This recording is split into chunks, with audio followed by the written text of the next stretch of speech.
Con- Continuando dando seguimento à Gemara, em Brachot, na página 31b.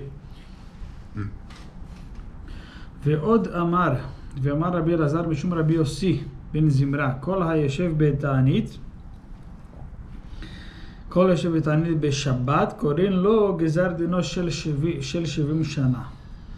Que a Gemara traz algo interessante, enfim, com relação a alguém que ele teve um sonho ruim, alguém que teve algum sonho ruim, e a Gemara permite, todo mundo está nos dizendo que é permitido para ele jejuar no próprio Shabat. Seria permitido jejuar no próprio Shabat se ele está, enfim, teve um sonho que está perturbando ele, enfim, está incomodando ele, então por isso ele pode fazer esse jejum, e esse jejum tem um poder forte. A Gemara fala que ele tem um poder de derrubar, né, de derrubar e de cortar e de apagar um decreto de até mesmo 70 anos. Enfim, se havia um decreto que foi decretado há 70 anos atrás, mesmo um decreto desses, esse jejum ele tem esse poder especial de apagá-lo, enfim, de eliminar esse decreto ruim de sobre ele, de sobre a pessoa. Se a pessoa tem sobre ela algum decreto, Deus nos livre, não bom, enfim, mesmo que já faz tempo, enfim, quer dizer, algo que mesmo assim tem um alcance muito forte, esse jejum que é feito no Shabat. Se perdoa e se desculpa, para a pessoa através desse jejum.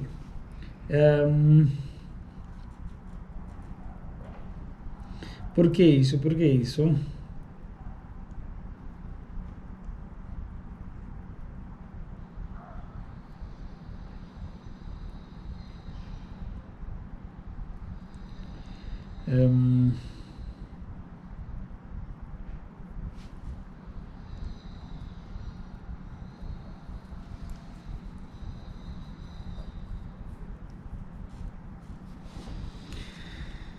Certo, então aqui existe uma primeira ideia por que seria permitido, já que para ele este jejum está sendo um tanug, já que para ele este jejum está sendo um prazer, o jejum está sendo um prazer para ele. Então, enfim, a ideia no Shabat é a pessoa ter prazer, então se a pessoa ela está numa situação que está incomodando ela não consegue comer, enfim, ela está alguma coisa perturbando a ponto dela não conseguir comer, então é algo negativo, né? Enfim, vai ser algo ruim para ela se ela comer, vai ser ao contrário, vai ser algo que não vai trazer prazer, por isso seria permitido para ela jejuar até mesmo no Shabat, mas a gente está vendo que tem até algo especial. A ideia seria também um pouquinho que aqui ele traz que todos estão tendo prazer e ele está jejuando. Enfim, são duas maneiras de como a pessoa ela está tendo prazer. Então tem uma primeira maneira, enfim, que todos estão comendo aqui. Então, mas por outro lado, quando a pessoa come, existe aqui um prazer também pessoal, quer dizer, envolve também a questão pessoal. Sem dúvida que no Shabat se deve fazer isso, mas envolve também uma questão pessoal, talvez no jejum, então talvez ele está tendo prazer ao jejuar e ao mesmo tempo talvez não está tendo a ideia pessoal dele, porque está sendo através dessa uma alegria que está vindo através da sua abnegação, da sua anulação, através que ele está jejuando, deixando de comer. Esse ponto na outra vez que eu estudei eu não entendi muito bem, porque quando a gente estuda isso, não dá a impressão de que quando ele sonha e aí ele faz o jejum, ele está meio que vendo ou imaginando algo que pode acontecer, como uma profecia, fazendo uma profecia do que vai acontecer? Tá bom. É isso? Não, na verdade eu não o sonho, ele é chamado na Gemara 1/60 de profecia. O sonho seria 1/60 de profecia, mas por outro lado também está escrito que Vachalomot shavedaber, que os sonhos eles não... Oi? Caiu a vela. Pega agora? Não. Os sonhos eles na verdade não querem dizer nada. Um sonho não quer dizer nada. Halamot Shavedaber, não tem, na verdade, nenhum significado mais profundo um sonho. Mas nesse caso do que a gente está estudando aí... Então, mas assim, na prática, vamos falar assim, se está perturbando a pessoa dá importância para o sonho. E o sonho tem sim esse aspecto de ser importante, ou seja, tem sim essa ideia que é 1/60 de uma profecia, o sonho.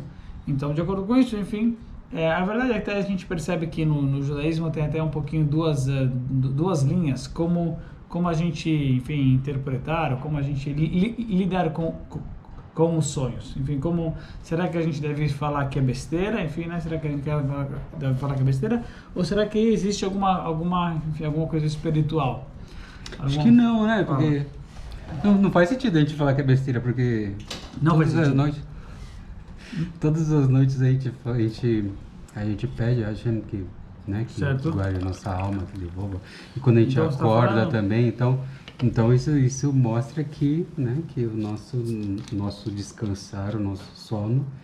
Que sim, que é algo especial. Isso. Tá bom. Certo? Não. Certo, não, tudo bem, certo. Enfim, são duas, sim.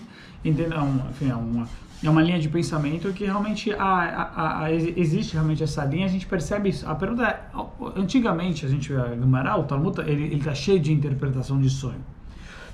Então, sem dúvida que no Talmud em si, sem dúvida que o sonho é algo que é muito relevante. O Talmud, na Masechet Barachot, na página 57 lá o Talmud traz um monte de interpretação sobre sonhos. Sobre tipos de sonhos. Tipos de sonhos. E lá o Talmud explica, enfim, se a pessoa ela teve um tipo, se a pessoa ela sonhou com o que significa cada sonho. Uhum. O que significa se a pessoa sonhou com uma certa coisa, o que significa se a pessoa sonhou com uma outra coisa. E é interessante, enfim, sem dúvida, mas eu me lembro uma vez eu estava num shiur, né, enfim, o rabino estava andando bastante, enfatizando o que significa enfatizando e o que significava cada um, explicando, enfim, quer dizer, de uma maneira mais profunda, enfim. Mas daí, na verdade, nem todo mundo estava com paciência. Eu falar, tiveram uma das pessoas que falaram que para eles não interessava, enfim, eles não acreditavam, enfim, não tinham essa... E não que eram pessoas religiosas, mas enfim, que não davam essa... Não seguia essa linha, né? Certo, exatamente. Não mas o Rebbe, na verdade, em si, também, na verdade, não... Falava para a pessoa não dar muita bola. Obviamente, se for alguma coisa mais especial, mas assim, que em geral, as pessoas estavam dando muita, enfim, ficavam preocupadas e ficavam, enfim, né, será que sim, será que não? Isso trazia uma preocupação para a pessoa. Isso já seria, na verdade, algo, enfim, quando começa a ter consequências, enfim, ou efeitos colaterais negativos, enfim, a pessoa sonha uma coisa que acaba trazendo algo ruim, enfim, né, no sentido que ela acaba ficando... Nesse caso aí está perturbando até a santidade do Shabbat. Tá bom, perfeito. Agora, a verdade é que hoje em dia não é tão simples. Então, aí a pergunta é, quanto hoje em dia, será que hoje em dia também a pessoa poderia fazer esse jejum no Shabbat? Ou seja, será que realmente... Então, isso é trazido nos livros. Será que a pessoa, ela deve, hoje em dia, o sonho, ele teria o Talmud, ele está dando super importância, que você pode fazer um jejum, e é um jejum especial, jejum de Halom, quer dizer, na verdade, até tem uma reza para quando a pessoa tem um sonho negativo, Tanit Hale, que a gente fala, o Ribono Shel Olam, nas grandes festas, quando no Birkat Kohanim, durante a benção sacerdotal. Mas a pergunta é com relação a hoje em dia, será que existe esse mesmo, enfim, porque tem uma questão de poder jejuar no Shabbat, né, enfim, então alguns legisladores, na verdade, têm uma opinião mais, que hoje em dia não é tão forte, não é que só assim, a pessoa, mas que em geral a pessoa não deve jejuar no Shabbat, mesmo esse jejum, porque hoje em dia o sonho já não tem mais, não tem mais esse poder, não é dessa forma que a gente deve lidar com o sonho, deixar com que o sonho... se afastou da Kedushá. Então, exatamente, não, é isso mesmo. Agora... Já não precisa mais. Já não precisa. Já não teria tanta... Mas, assim, eu acho que vai um pouco da pessoa também. Se para a pessoa é algo muito importante, então... ela pode jejuar no Shabat. Mas se não, ou pelo menos, enfim, se ela vai perguntar, em geral o Rabino acho que vai falar para ela não dar, enfim, não jejuar no Shabat, porque, enfim, no Shabat a gente tem que comer, então para ela não... Entendi, obrigado. Mas é interessante que aqui na Gemara tem um poder especial para esse jejum que é feito no Shabat.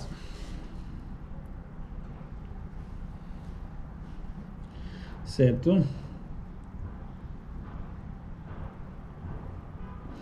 Certo. Agora existe uma ideia também, enfim, já que ele está jejuando para uma coisa que ela vai vir, se deu uma ideia interessante, enfim, como é para a ideia do futuro, tem dois tipos de jejum. Tem jejum de arrependimento e tem jejum, quer dizer, uma coisa que você já fez, e tem jejum de uma coisa que vai ainda acontecer, que é esse caso, que isso é uma coisa que vai acontecer ainda, e você está jejuando para que isso não aconteça.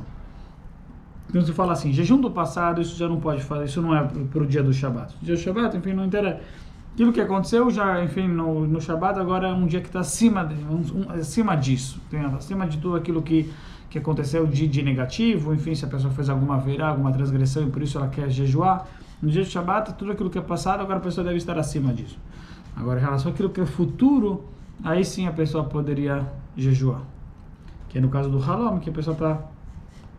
Isso é interessante, por quê? Porque até com relação ao luto do Beit HaMikdash, então se fala que tem dois, o jejum de 10 de Tevet, o jejum de 10 de Tevet, se ele caísse, ele não tem como cair, de acordo com o nosso calendário, o jejum de 10 de Tevet não tem como cair no Shabat, mas tem uma opinião do Abu Derem que se ele caísse no Shabat, a gente jejuaria no Shabat. E isso é interessante, por quê? Porque em geral o jejum não pode jejuar no Shabat. Qual é o único jejum que se jejua no Shabat? Yom Kippur. O único que pode... Tá, acho que caiu. O único jejum que nós jejuamos no Shabat é o quê?